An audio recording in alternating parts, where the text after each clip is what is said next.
morning, children. Today I will be teaching you about querying data from an SQL table. So basically, what is querying data from an SQL table? The process of retrieving data from tables is called as querying.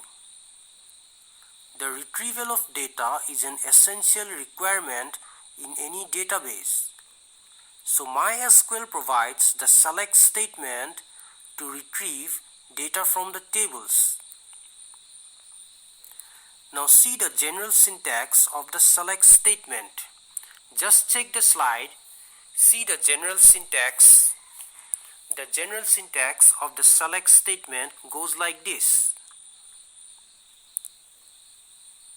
Check the first line. Select star followed by the vertical line. Then the set of columns represented as column 1, column 2, dot dot dot dot. So that vertical line is the OR between star and the set of columns. If the user chooses star, he will be extracting data from all the columns of the table. Or else, if the user chooses the set of columns, he will be selecting the data from those set of columns only. Say for example, if the user wishes to extract data from 4 columns, he will choose column 1, column 2, column 3, column 4. Or if he wishes to extract data from just 3 columns, then he will choose column 1, column 2, column 3.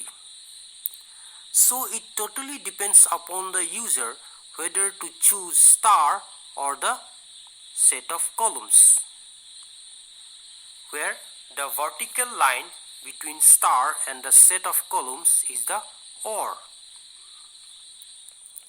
Now see the next line. From, then within the angle bracket we have the text table name. This is very important because the name of the table from where the column data should be extracted will be specified here. So the name of the actual table will replace the table name in the syntax. So the first 2 lines, that is select star or the set of columns, and in the next line from within bracket the text table name, are compulsory statements in the syntax, whereas the next 3 lines, that is where expression, then group by column name and order by column name, are optional statements. This is because the where expression, as we have already studied in my previous presentation, filters a set of data based on a certain condition. What if there is no requirement of a condition? In that case, the where clause can be omitted, so it's optional. The next 2 statements involving group by and order by are also optional, which we will discuss in the later part of the chapter. In the next slide, I will explain this syntax with the help of an example.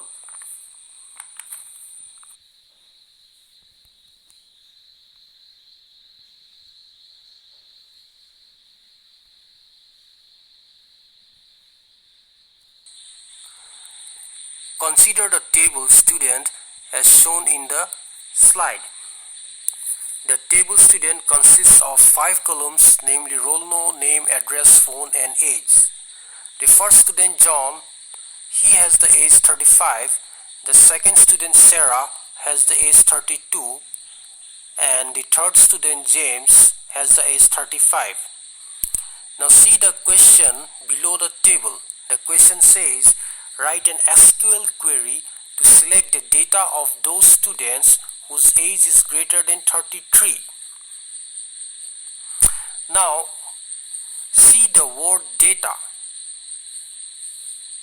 and read the question. you are asked to write an SQL query to select the data of those students whose age is greater than 33.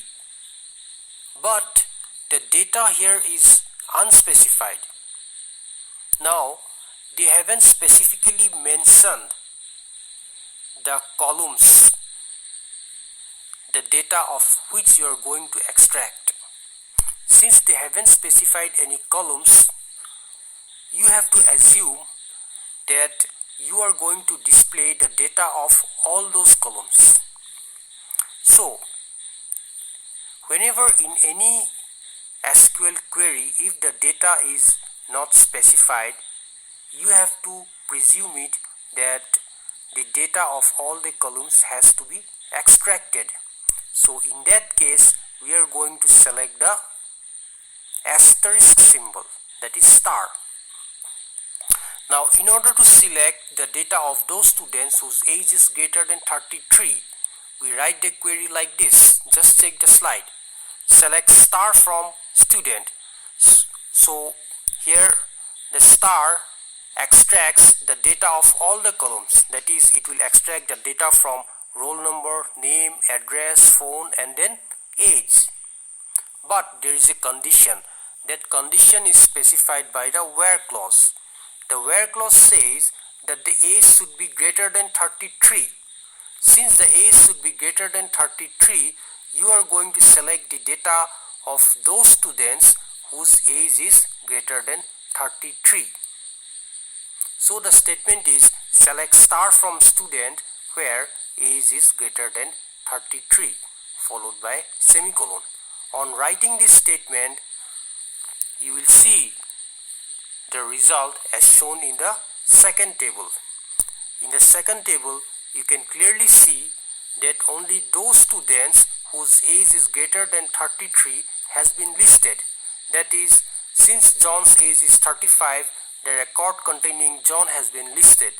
Again, the age of James is 35, that is why the record containing James is listed. But the record containing Sarah has been eliminated because her age is 32, which is not greater than 33. So one row has been eliminated in this fashion.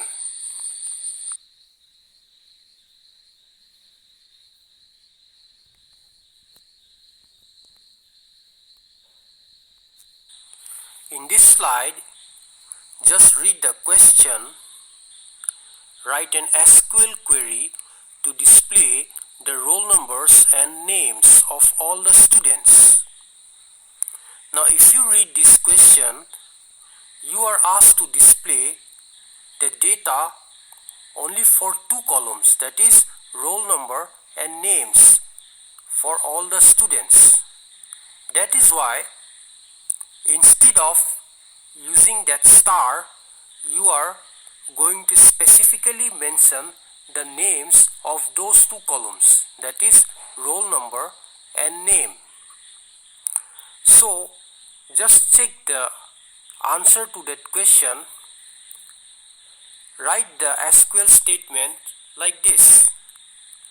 Select roll number, name from student followed by semicolon. Since we are asked only to display the roll number and names, so instead of writing star, we write specifically the column names, that is roll number and name. And since there is no conditions, we are not going to use the where clause here.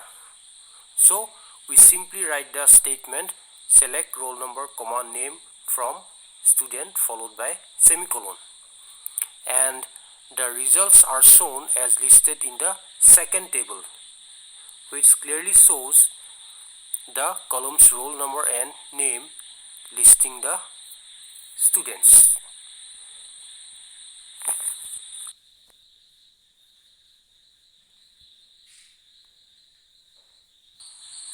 In this slide, just check the question. Write an SQL query to display the data of all the students. Now, just check the question. Here, the data has not been specified. So we have to presume that we are going to extract the data of all the columns of the table. That is why we are going to use the star symbol for extracting the data of all the columns of the table called student. Secondly, there is no condition specified in this question. That is why we are not going to use the where clause for giving the condition. If we follow that, the query will be select star from student, because we have to display the data of all the students. Now, using star, we can extract the data of all the students, and the result will be as shown in the second table. And since we are extracting all the data of the students, so the second table will look exactly as same as the first table, which is displaying all the columns.